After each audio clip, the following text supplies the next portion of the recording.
할렐루야. 주님 안에서 만나 반갑습니다. 오늘 눈도 많이 오고 날씨도 궂은데 교회 안 갔으면 좋겠다. 따뜻한 아랫목에 앉아서 빈대떡이나 부쳐 먹으면 좋겠다. 아마 이런 생각들을 하시으리라 생각이 됩니다. 어떤 분이 어머니에게 얘기합니다. 어머니, 나 오늘 3가지 이유 때문에 오늘 교회 안 갈래. 아니 뭔데? 날씨가 너무 안 좋고 그리고 몸도 안 좋아. 요새 우한 그 코로나 바이러스가 왔나 봐. 이러면서 또 핑계를 댑니다. 2번째는 사람들이 나를 싫어해. 교회 가면 사람들이 나를 싫어해서 난 가고 싶지가 않아. 3번째는 교회 가도 기쁨이 없어. 그래 나는 교회 오늘 안 갈래. 그랬더니 엄마가 정색을 하고, 야 이놈아, 내가 3가지 이유를 또 말할게. 가야 될 3가지 이유. 첫째는 성도들은 마땅히, 우리 하나님의 백성들은 교회 가서 예배를 드려야지. 주일날 아무리 몸이 좀 안 좋아도 가야지. 둘째는 너를 싫어하는 사람도 있지만 너를 엄청 좋아하는 사람도 많아. 그러니 너를 좋아하는 사람 생각을 해봐. 가야지. 그리고 마지막 3번째는 너는 그 교회 담임 목사 아니냐. 담임 목사가 교회 가야지. 웃기는 얘기죠. 담임 목사님도 교회 가기 싫어하는데 여러분 얼마나 오늘 같은 날 교회 가기 싫어했을까. 그런데도 오늘 이 교회에 오셔서 함께 예배하니 하나님의 축복과 은혜가 넘치시기를 주님의 이름으로 축원드립니다. 우리 한국 사람들은 인생을 뭐라고 표현합니까? 보통 우리 노랫말로 인생은 나그네 길 이렇게 표현을 하죠. 인생은 나그네 길, 뭐 이렇게 노래를 하며 나그네 길이다 이렇게 얘기도 하고요. 또 어떤 분은 고해와 같다, 쓴 바다와 같다. 또 어떤 사람은 인생은 일장춘몽, 즉 봄의 꿈과 같다, 뭐 이렇게 표현들을 합니다. 우리 한국 사람들이 표현하는 인생에 대한 표현들은 굉장히 우울하고요. 그렇죠. 나그네, 외롭고 쓸쓸하고 그러잖아요. 또 고해, 쓴 바다라니까 이건 고난, 고통을 의미하고요. 일장춘몽이라는 것은 허무하다는 뜻이라니까, 왜 우리는 인생이 이렇게, 우리 한국 분들은 좀 부정적이고 쓸쓸하고 좀 안 좋을까? 그런데 우리 성경이 말씀하는 인생에 대한 비유는 굉장히 달라요. 우리 고린도전서에는 농사 짓는 농부에 비유했습니다. 씨를 뿌리고 그리고 그걸 기다리고 추수 때를 기다리는 농부, 또 싸움터에 나가는 전쟁하는 군사로 디모데후서에 보면 전쟁하는 군사, 그래서 훈련을 받고 연단을 받아서 담대하게 전쟁터에 나가고요. 또 달란트 비유를 통해서는 사업하는 비즈니스맨, 그 이윤을 남기기 위해서 열심히 투자하고 노력을 하는 그런 모습들. 그 다음에 오늘 우리 함께 읽은 말씀에 건축자의 비유도 했습니다. 집을 짓는 건축자, 집을 지을 때 이건 내가 살 집을 짓는다 한번 생각을 해보세요. 얼마나 잘 지을까. 이런 생각을 하면 성경이 말씀하는 우리 인생은 굉장히 역동적이고 희망적이고 그리고 미래적이고, 그래서 우리 복음이 가는 곳에는 우울함이 사라져요. 부정적인 면이 사라져요. 이렇게 자꾸 비관적인 면들이 사라져요. 복음이 가는 곳곳마다 희망차고 미래적이고 역동적이고 살아나는 역사를 이루는 이유가 바로 인생관이 다르다는 거예요. 여러분, 우리 복음을 통해서 여러분의 인생관이 달라지기를 주님의 이름으로 축원드립니다. 자, 그럼 오늘 말씀에 우리 인생은 지혜로운 건축자와 같다 이렇게 말씀하고 있습니다. 오늘 우리 함께 읽은 말씀에 그렇게 얘기하고 있죠. 지혜로운 건축자와 같다. 또 마태복음 7장에도 보면 지혜로운 자는 반석 위에 집을 지은 사람과 같고 미련한 자는 모래 위에 집을 지은 자와 같다. 그래서 지혜로운 건축자가 도대체 어떤 사람일까? 이걸 우리 함께 생각을 해보려고 합니다. 첫째는 지혜로운 건축자는 기초를 잘 놓는 사람입니다. 기초, 파운데이션이 좋아야 되죠. 10절 11절을 보십시오. 내게 주신 하나님의 은혜를 따라 내가 지혜로운 건축자와 같이 터를 닦아두매 다른 이가 그 위에 세우나 각각 어떻게 그 위에 세우기를 조심할지니라. 이 닦아둔 것이 되매 능히 다른 터를 닦아둘 자가 없으니 이 터는 곧 예수 그리스도라. 지혜로운 건축자는 예수 그리스도 위에 집을 세워가는 사람이라는 뜻입니다. 집을 지을 때 기초가 얼마나 중요한지 모릅니다. 여러분, 세계적으로 유명한 건축물 중에 서로 이렇게 상반되는 건축물, 대조적인 유명한 건축물이 있죠. 이태리에 있는 우리 피사의 사탑. 피사의 사탑은 1971년부터 이렇게 1년에 1피트씩 기울어지기 시작했대요. 1년에 1피트씩 기울어지기 시작해서 지금은 뭐 17피트 이상이나 기울어져 가지고 피사의 사탑은 삐딱하게 지금 이렇게 서 있잖아요. 삐딱하게. 여러분, 기초가 약한 사람은 항상 삐딱합니다. 삐딱해요. 이 기초가 든든한 곳에 세워지지 않았기 때문에 그래요. 그러나 뉴욕 맨하탄 그 있는 엠파이어 스테이트 빌딩, 이게 굉장한 건축물의 대표로 여기는 사람들이 많습니다. 그 기초가 온통 안반이었대요. 안반. 그래가지고 그 기초를 다지는 데만 그 안반을 부수고 깨고 거기에다 엠파이어 스테이트 빌딩을 세웠는데 얼마나 든든하게 세웠는지요. 9/11 때 다른 그 무역센터는 파괴됐죠. 그건 순식간에 무너져 버렸잖아요. 엠파이어 스테이트는 여기도 테러가 몇 번 있었지만 지금도 든든히 세워져 있습니다. 우리의 인생의 기초는 어디입니까? 오늘 말씀에 우리의 기초는, 이 터는 예수 그리스도라고 그랬어요. 여러분, 예수님 위에 여러분의 인생을 세워갈 수 있기를 주님의 이름으로 축원드립니다. 이건 바로 믿음으로 사는 것입니다. 믿음. 예수님을 믿는 믿음 안에서 우리의 인생을 세워가는 것입니다. 예수님은 어떤 분이십니까? 나는 길이요 진리요 생명이라고 말씀하십니다. 예수님은 길입니다. 예수님은 진리예요. 예수님은 생명입니다. 생명으로 인도하는 길, 그 길 우리가 따라가기만 하면 그 목적지에는 생명이 있습니다. 거기에는 진리가 있어요.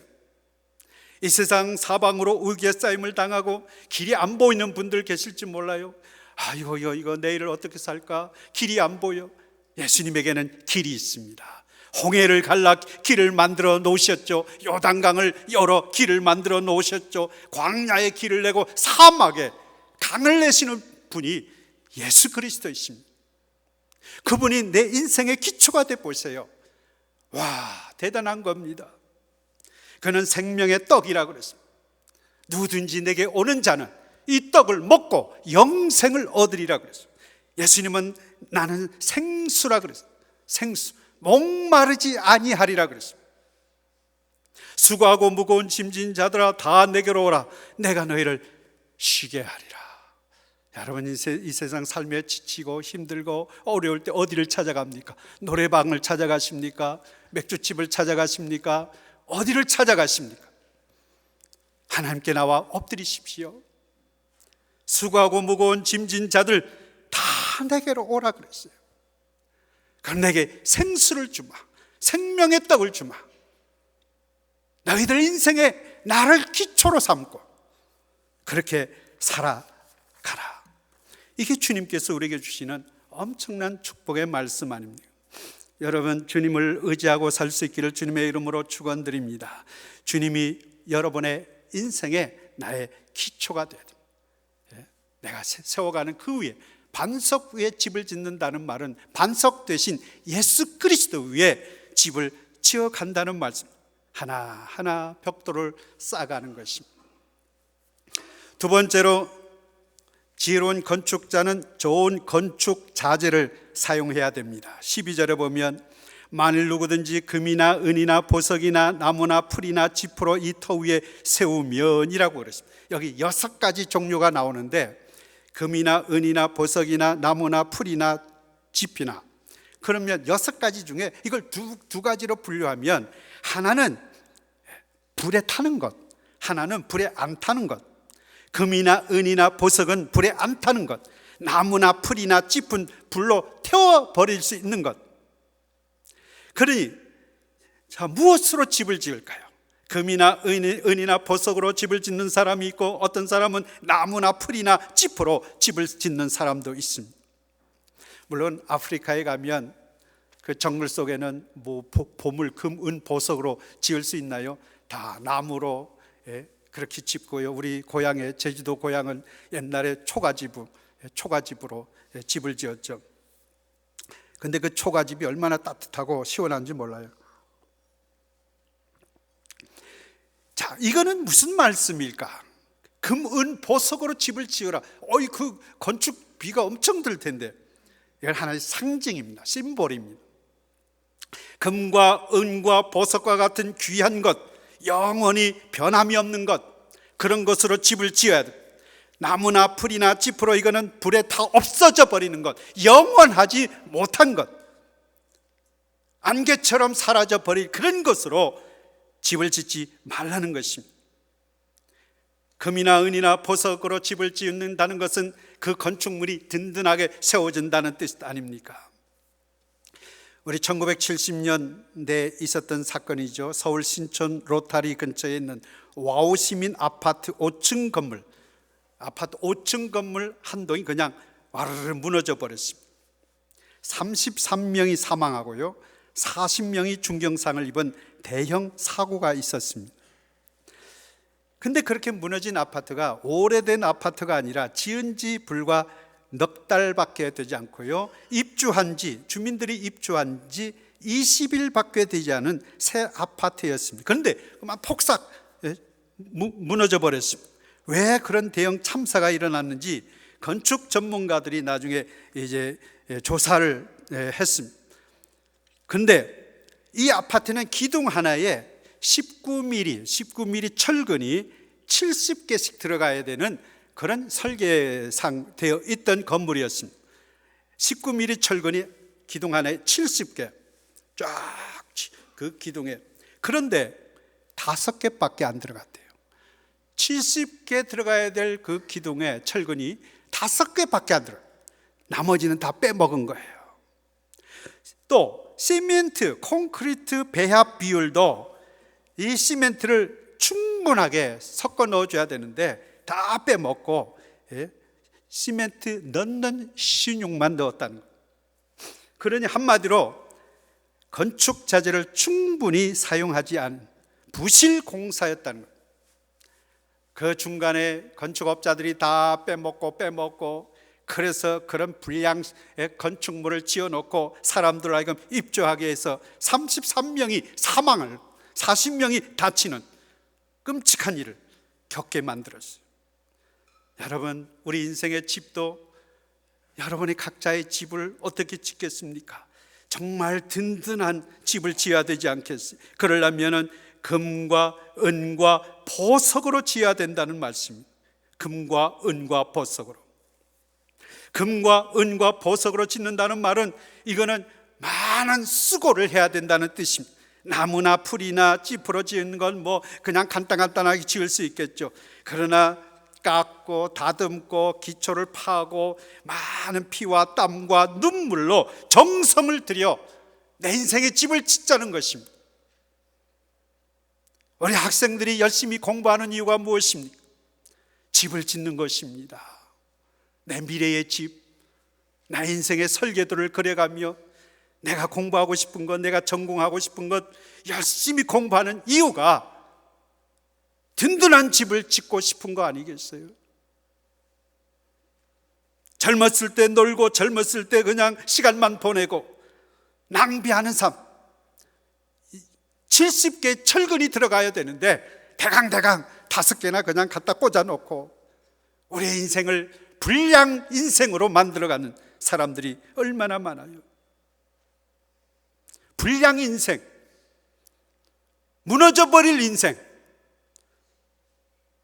마지막 우리가 정말 그 건축물을 다 지어놓고 이제는 그 안에서 편히 쉬고 먹고 하나님과 함께 기쁨을 누리자 할 그 시간에 무너져 버리는 거예요. 나이가 드셔서 무너져 버리는 인생들이 얼마나 많이 있습니다. 우리의 건강을 잃어서 무너져 버리기도 하고요, 가족 관계가 다 깨져서 무너지기도 하고요, 정말 하나님 앞에 바로 서지 못하기 때문에 믿음도 다 무너져 버리고 다 잃어버리고, 헛되고 헛되니 헛되고 헛되다고 우리 한국 사람들이 말하는 인생의 비관을 쏟아놓는 그런 인생이 될 수도 있다는 말씀. 나무, 풀, 지프로 짓는다는 것은 적당하게, 편안하게, 안일하게, 쉽게 자기 인생을 살아가려고 하는 사람들을 말하는 것입니다. 이런 사람들은 어떻게 됩니까? 추풍낙엽. 힘들고 어려운 일이 닥치면은 다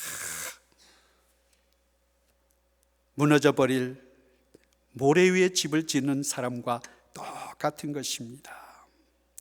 여러분, 젊었을 때 잘 좋은 재료를 쓰셔야 돼요. 내 인생에 값진 것으로 투자하셔야 돼요. 귀한 것으로.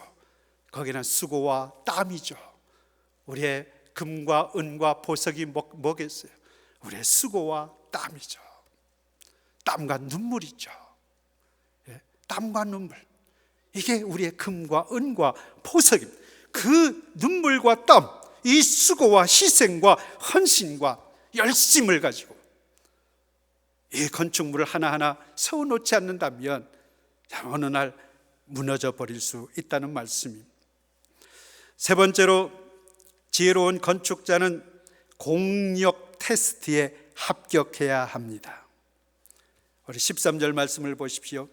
각각 그 공력이 나타날 터인데 그날이 공력을 밝히리니 이는 불로 나타내고 그 불이 각 사람의 공력이 어떠한 것을 시험할 것임이니라. 공력 테스트, 불시험에 합격해야 돼. 우리 호주 산불 때문에 엄청난 집들이 불에 타고요, 참 안타깝죠. 많은 이들이 집을 잃고 길거리로 호텔로 전전하는 모습들을 보며 안타깝죠. 참 우리 인생에 이 불시험이라는 게 참 무서운 것입니다. 인생의 고난일 수도 있고요, 환난일 수도 있고, 하나님 우리에게 주시는 어떤 테스트일 수도 있습니다. 거기에서 살아남아, 이 건물이 무너지지 않아야 되거든요. 불이 와도 안 타고 바람에도 안 무너지고 그런 건물이 세워져야 되는데, 이 공력 테스트에 합격하려면 얼마나 잘 지어야 될까? 아까도 말씀했습니다마는 정말 눈물과 피로 지어야 되는 그런 이유가 여기에 있는 것입니다. 제가 칠레에 갔을 때 거기 계신 선교사님이 저를 이제 데리고 칠레 산티아고 이런 쪽을 구경시켜 주면서요, 저 건물 좀 보세요 목사님, 저 건물이 아주 유명한 건물입니다. 아니, 뭘로 유명한데요? 저 건물을 설계하신 분이 그 설계비가 너무 많이 들어가지고, 그래서 그 건축주가 처음에는 이거 안 지으려고 그랬대요.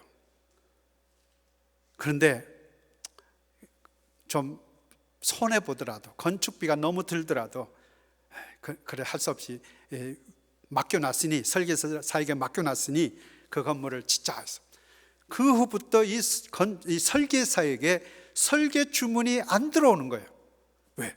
너무 단가가 비싸가지고. 그분이 설계한 대로 건물을 지으려면 건축비가 너무 많이 드는 거예요. 그래서 이분이 밥을 못 먹게 생길 정도로 그렇게 회사가 아주 힘들어졌어요. 그런데 어느 날 그 지역에 지진이 일어났습니다. 우리 칠레에 아주 지진이 굉장히 많이 일어나요. 자꾸 칠레 하다 보니까 지진이 많아요. 그쪽이 이제 쭉 밑으로 저 LA 위까지 올라가자 지진대입니다.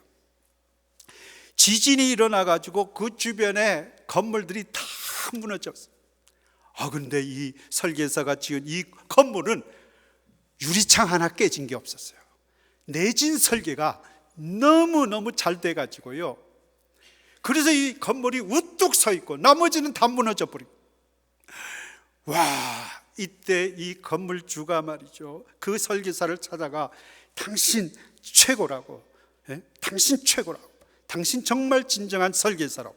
이때부터 주문이 폭주하기 시작했다. 여러분, 이 공력 테스트가 우리 인생에게 닥칠 때가 있습니다. 저분 믿음이 좋은 분 같아. 저분 정말 신앙이 참 좋은 분 같아. 그런데 공력 테스트에 불합격 받을 수도 있어요. 넘어져요, 쓰러져요, 실족하면 일어날 수가 없어요. 그냥 포기해버리는 분들 얼마나 많이 있습니다. 월트 디즈니사를 창립한 월트 디즈니는 이런 말을 했습니다. Difficulties make some men bitter and others better. 어떤 사람에게 어려움은, 고난은 사람을 아주 더 bitter, 좀 열악하게 만들고 더 쓰게 만들지만, 어떤 사람은 better, make them better, 더 좋게 만든다. 우리에게 닥치는 역경과 어려움이 어떤 사람에게는 그걸 더 다운시키지만, 어떤 사람은 더 그를 든든하게 세워갈 수 있다는 말씀. 여러분, 우리에게 닥치는 힘들고 어려운 일들이 우리를 몰락시키기 위한 일이 아닙니다. 우리를 테스트하는 거예요. 우리의 공력 테스트이죠. 네가 세운 건물이, 네가 지금 갖고 있는 믿음이 이 시험에서 견디는지 아니면 무너지는지 내가 한번 봐야 되겠다. 이때가 있습니다. 여러분의 믿음을 시험하고 여러분의 삶을 흔들어 버리는 이유는, 하나님은 우리를 파멸시키고자 하는 것이 아닙니다. 우리를, 하나님의 의도는 재앙이 아니라 그랬어요. 평안과 소망이라 그랬습니다. 그런 하나님이 하시는 일에 우리가 무너진다면 이거 얼마나 하나님 안타까웠겠어요. 우리를 세우시기 위해서 우리를 정말 제대로 믿음 생활을 하고 있는지 하나님은 확인하고 싶으셨어요. 아브라함에게 내 아들 이삭을 바치라고도 했었고요. 우리 믿음의 사람들에게 하나님이 요구하시는 것은 너무 터무니없고 너무 힘들고 감당할 수 없을 것처럼 보여요. 나 같은 사람, 나 바빠요, 나는 지금 몸도 약해요, 나는 돈도 없어요, 얼마 핑계거리들이 많은데 주님은 왜 나에게 오셔서 나 이렇게 이런 일을 시킬까? 이런 도전을 주실까? 왜 이런 말씀을 주실까? 우리를 든든히 세우시기 위한 하나님의 뜻이 거기에 있기 때문입니다. 순종하십시오. 여러분, 설 수 있습니다. 할 수 있습니다. 내게 능력 주시는 자 안에서 내가 모든 것을 할 수 있다고 고백한 사도 바울의 고백은 그냥 헛된 얘기가 아닙니다. 그의 경험과 그의 믿음과 그의 체험과 주님을 알고 나서 겪었던 모든 믿음의 종합체가 내게 능력 주시는 자 안에서 내가 모든 것을 할 수 있다는 확신, 자신감을 얻게 된 것입니다. 여러분, 쓰리꾼 아시죠? 쓰리꾼. 쓰리꾼이 뭡니까? 쓰리꾼. 남의 거 훔치는 사람 쓰리꾼이라 그러는데, 제가 말씀한 영어로 앞에는 쓰리꾼, 세 꾼이 있다고 합니다. 세 꾼, 세 가지의 꾼. 첫째는 구경꾼. 구경꾼은 방관자죠. 우리 교회에도 구경꾼들이 있습니다. 저분 어떻게 하나 보자, 지켜보는 사람이죠. 방관자죠. 지나가는 사람이죠. 도움도 안 되고 그렇다고 방해도 안 하고 그냥 서 있는 사람입니다. 구경꾼. 둘째는 방해꾼이 있습니다. 회방꾼. 방해를 놓습니다. 그리고 비난도 하고 뭐라고 또 야유도 주고, 그리고 하여간 일을 하는데 여러 가지로 상처를 주고 방해하는 방해꾼. 그 다음 세 번째가 일꾼이죠. 일꾼은 참으로 귀한 존재입니다. 사도 바울도 이전에는 방해꾼이었습니다. 내가 전에는 회방자요 핍박자요 포행자였으나 도리어 긍휼을 입은 것은 내가 믿지 아니할 때 알지 못하고 행하였습니다. 그러나 그가 주님을 만나고 나서 어떻게 됐습니까? 내가 이 복음을 위하여 반포자와 사도와 교사로 세우심을 입었노라. 이제는 일꾼이 된 거예요. 이전에는 방해꾼이었다가 이제는 일꾼이 되었다. 사도가 됐고 반포자와 사도와 교사가 되었다. 예수님을 만나고 나니 내 인생의 집의 기초가 바뀐 것입니다. 사도 바울의 인생의 기초는 이전에 율법이었습니다. 그의 업적이었습니다. 그의 명예, 자랑, 교만, 혈통, 자기 학벌, 스펙, 이 모든 것이 내 인생의 기초였지만 그건 다 배설물처럼 던져버렸습니다. 예수 그리스도, 내가 그리스도와 함께 십자가에 못 박혔나니 그런즉 이제 내가 산 것이 아니요 내 안에 그리스도께서 사신 것이라. 주님을 내 마음에 모시고 주님이 내 인생의 기초가 되셔서 그 주님 따라 살고 주님의 말씀에 순종하고 강을 건너고 산을 넘고 동족의 위협과 강의 위협과 또 40의 하나 가만매를 수차례 맞으면서도 사도 바울은 모든 공력 테스트에서 이기고도 넉넉히 이긴 사람이 사도 바울 아닙니까? 얼마나 놀라운 사람입니다. 이게 인생의 기초를 바르게 세운 사람. 그 인생의 기초, 예수님이 내게 주시는 그 길이요 진리요 생명의 길을 함께 따라가다 보니 그는 금과 은과 보석으로 자신의 인생의 집을 세워 마지막 뭐라고 말씀했습니까? 선한 싸움을 싸우고 달려갈 길을 마치고 믿음을 지켰으니 이제 의의 멸관이 예비되었으리라. 그의 인생의 마지막 엄청난 집을 지어 그 집에서 의의 멸관을 받고 주님과 함께 영생을 얻는 꿈을 꾸었던 것입니다. 여러분, 우리 언젠가는 하나님의 부르심 앞에 서야 됩니다. 그때까지 우리는 인생의 집을 하나하나 벽돌 한 장씩 세워가고 있습니다. 여러분, 나무나 풀이나 짚으로 여러분의 인생을 짓지 않기를 바랍니다.